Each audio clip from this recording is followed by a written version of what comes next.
Happy Wednesday! Go be salty in the house. We are on October 15th, chapter 15.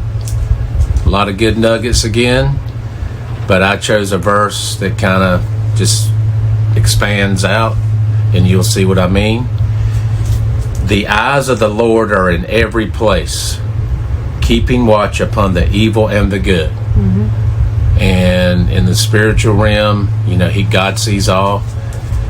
And I just want to encourage you to keep striving for the high calling of God. Keep doing what you're doing, studying the Word, praying, fasting. You can lay your head on your pillow at night knowing that you have given 100%. Mm-hmm. Have faith. And don't get discouraged when you see your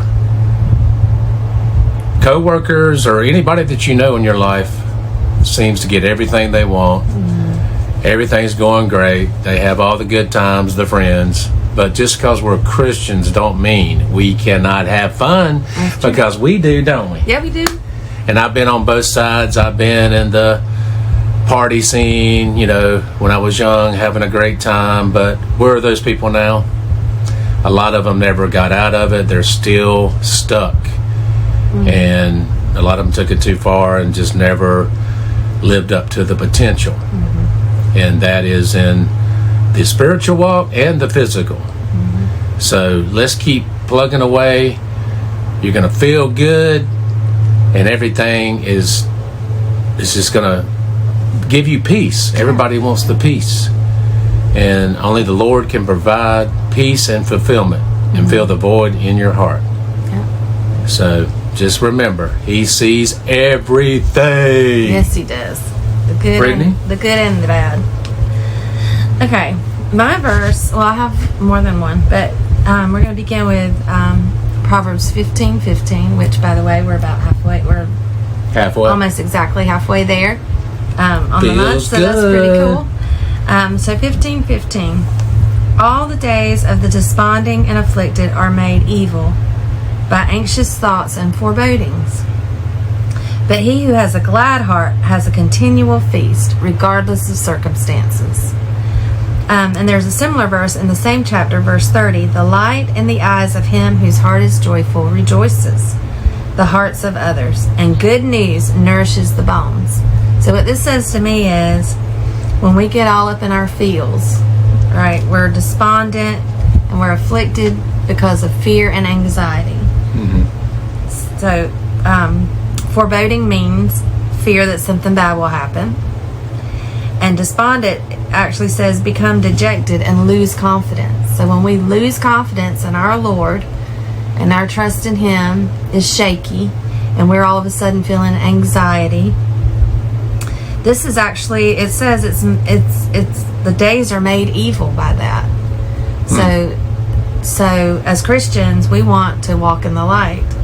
And in verse 30 it said the good news nourishes the bones.